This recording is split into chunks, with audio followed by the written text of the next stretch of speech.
I talk a lot about the AI systems that we build for other companies, but I almost never show the tools that we actually rely on to run our own agency day to day. Before we had these workflows in place, I was constantly working on things that didn't actually move the business forward. So for this video, I'm breaking down the 9 tools that we use internally, some off the shelf, some we've vibe coded ourselves, and the thinking behind why each one exists. So you can see the practical ways to implement AI inside your own business and stop guessing what's actually worth automating. So this includes a social media writing tool, a time tracker, websites, deal management, AI email systems, meeting assistants, automation builders, presentation creation, and general AI agents. I guarantee that by the end of this video, you're going to be taking action to implement some of these systems yourself. If you're new to the channel, I'm Jowett, based in Australia. I run an AI automation agency called Inflate AI. We've been operating for over 3 years, mostly selling AI voice agents and automation systems to other companies. So everything I'm about to show you is what we actually use behind the scenes to keep things running. All right, getting started with number 1, we have our content canvas tool. So this is a tool that I vibe coded myself using Replit, and it's honestly become one of the most used tools across our entire agency. The problem it solves is quite simple. Every week, we need to produce social media content across multiple platforms with YouTube scripts, LinkedIn posts, Twitter threads, newsletter content, and community posts. Before this tool existed, I was jumping between Google Docs, ChatGPT, random note files, and it was just a mess.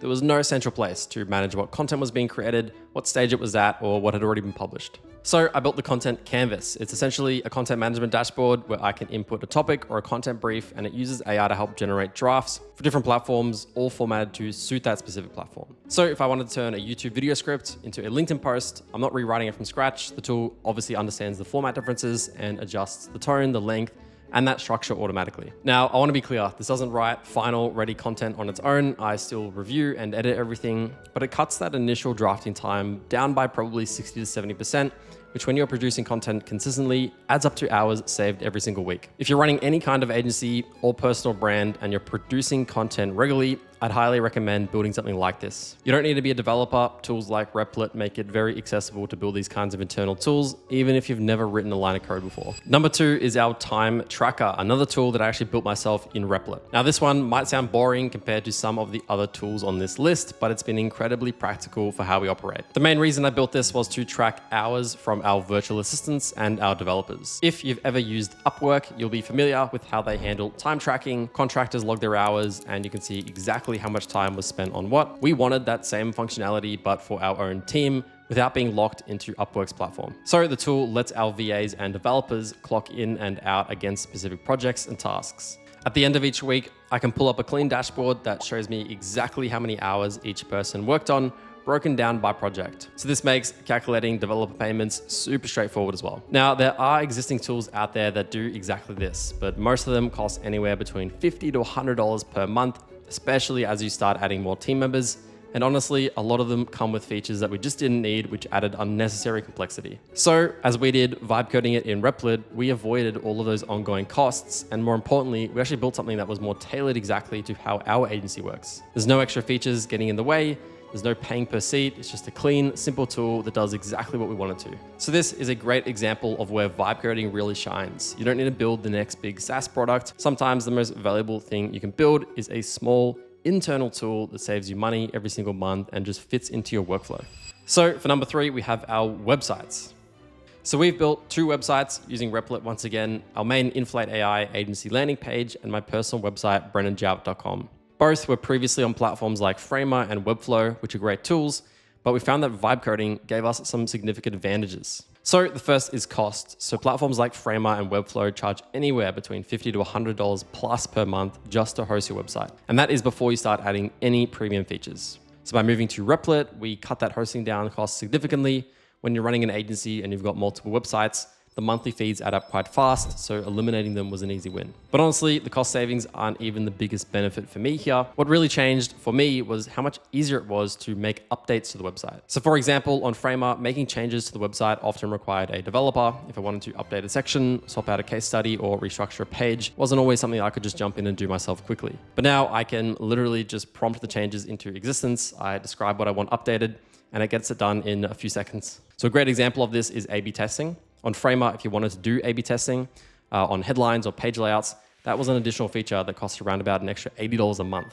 With Replit, I can just ask it to build me that feature, and then I don't have to pay anything for it. So this is one of those areas where vibe coding, once again, just really starts to compound in value over time. And you can see that it's not just about saving money, it's about the speed and flexibility that you gain every single time that you need to make a change going forward. So if you're currently paying monthly fees for a website builder and you find yourself constantly waiting on someone to make updates like me, this is probably something worth exploring. Number 4 is our sponsorship and deal management system, which was once again another internal tool that we vibe coded and built in Replit.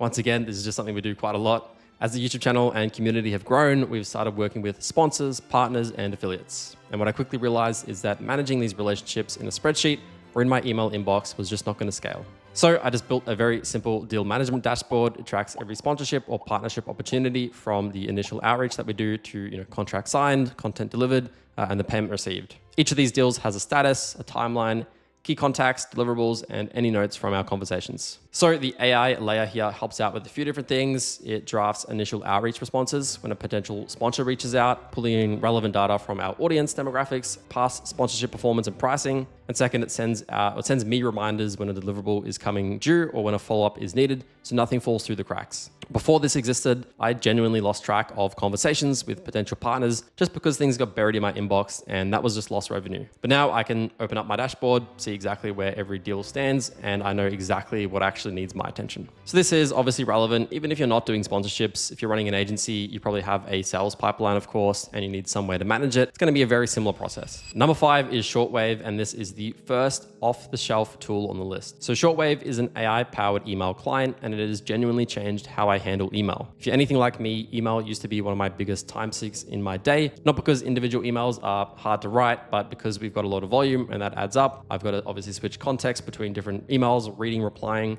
organizing. It's just killing your focus. So what Shortwave does is it brings AI directly into your email inbox. It can summarize long email threads pretty quickly, so I don't have to read through 15 back and forth messages to understand what's going on. It drafts replies based on the context of the conversation. And most of the time, the drafts are genuinely good. I'll make a small tweak and then hit send. And the main reason for this is that Shortwave actually trains itself on years of your email conversations to essentially clone your knowledge and tone of voice. Now, I know that AI email tools are becoming more common and a lot of the platforms are starting to build this in, but Shortwave has been the most polished experience that I've found so far, and it works pretty seamlessly with Gmail, which is just what we use. Now, one thing I'll say, and this goes back to what I've talked about in other videos, around AI not replacing humans, I still personally handle important client emails and obviously the relationship-driven conversations. The AI is helping with the volume and the routine stuff, but anything that requires nuance or a personal touch, I'm still writing that myself. Number 6 is Fathom, our AI meeting assistant, and this is one that I'd recommend to literally anyone who takes calls or meetings regularly. So we have a lot of calls every week with client scoping calls, milestone check-ins, sales calls, internal team meetings, community calls. And before Fathom, our process was either somebody taking notes during the call, which means they're not fully engaged in the conversation, or nobody was taking notes and we forgot half of what was discussed. So Fathom records, transcribes, and summarizes every meeting automatically. It actually joins the call and just sits there in the background. And when the meeting's over, I get a full transcript with AI generated highlights, action items, and a summary emailed to me. So this has been a pretty big game changer for client delivery specifically. So having automatic summaries of these calls means that we always have documentation on what was agreed upon, what feedback was given, and what needs to happen next. If there's ever a disagreement about a scope or expectations, we have it all recorded. And this is something that we have had to have a look back at and find a particular recording and then send that through to a client before. Fathom has got a generous free tier as well, so there's really no excuse not to use it. If you're on calls more than a few times a week, go set this up today. Number 7, and this is a big one, n8n. If you've watched any of my previous content, you know I talk about n8n a lot. It's an open source automation platform, and it's the backbone of so many workflows that we build, both for clients and ourselves internally. For those of you who don't know, n8n lets you visually build automations by connecting different apps and services together. Think of it as a more powerful, developer-friendly version of Zapier. You can trigger workflows based on different events, process data through AI models, connect to APIs, and build incredibly sophisticated automation chains, all without writing any traditional code. Internally, we use n8n for a lot of things. We've got workflows that automatically process new leads when they come in, enriching the data and notifying the right team member. We've got workflows that sync data between our CRM CRM, our project management tools, and invoicing system. We've also got end-of-call automations for our voice agents that update CRMs and send follow-up emails exactly like what I've talked about in some of my other tutorial videos. One of my favorite internal workflows is actually tied to our content. So when a new YouTube video goes live, we've got an end-to-end workflow that automatically pulls the transcript, generates social media post drafts for different platforms, and puts them into our content canvas tool that I showed previously. Now, by design, it doesn't post automatically. I still want human review on everything, but it eliminates so much of the manual prep work. If you're getting into AI automation, whether for your own business or for clients, end-to-end is something you should absolutely learn. We've actually got a complete A to Z course on end-to-end inside our AI Launchpad school community. So if you want a structured way to learn it, I'll have it linked in the description. Number 8 is Gamma, and this one is specifically for presentations and proposals. When you're running an agency, you're constantly creating pitch decks, project proposals, scope documents, and client-facing presentations. I'd spend way too long trying to make slides look decent in Google Slides or PowerPoint, and they'd end up still coming out looking pretty mid. So Gamma is an AI-powered presentation tool that essentially lets you describe what you want, and it generates pretty professional looking documents in a couple seconds. You can feed it a project brief, a document, or just a set of bullet points, and it's going to be able to create it in just a few seconds from that. So we use it primarily for client proposals and scoping presentations. When we finish a scoping call and need to put together a formal proposal, outlining the project plan, deliverables, pricing, Gamma cuts down what used to be about a 2 to 3 hour process down to about 20 to 30 minutes. So I just give it the key details, generates the deck for me. I might customize it a little bit and just review it, and then I send it off. So if you are spending any more than 30 minutes building any kind of presentation or proposal, definitely check out Gamma. And number 9, which honestly should probably be number 1 in terms of daily usage, is our general AI agents, specifically ChatGPT, Claude, and Gemini. So these 3 AI models are used constantly throughout our agency every single day by everyone on the team. And the way we use them has evolved pretty substantially over the past couple of years. So by now you should know that it's not just asking a question and getting an answer back. So we have built custom GPTs inside ChatGPT for specific tasks. For example, we've got a dedicated GPT for crafting AI voice agent system prompts, which I've mentioned in my prompt engineering video. So if we're building a new voice agent for a client or a video, instead of writing the prompt from scratch every time, we feed it into the GPT with the client's details, industry, tone of voice, specific requirements, and it's able to generate that prompt for us. So this alone has cut our prompt development time quite significantly and just improved all of our consistency across projects. We obviously use Claude heavily for more analytical work, reviewing long documents and helping debug automation workflows. Claude tends to be really strong with longer context and just more nuanced reasoning. So for anything that requires deep analysis, that's where we go. So for example, this entire video script, for example, was written by Claude Opus 4.6, and we gave it a bunch of context from all of my previous videos. Gemini gets used a lot for research and when we need to use multimodal capabilities or working with images. Gemini Live is a really powerful voice model, and Nano Banana is easily one of the best image generation models, which I use all the time.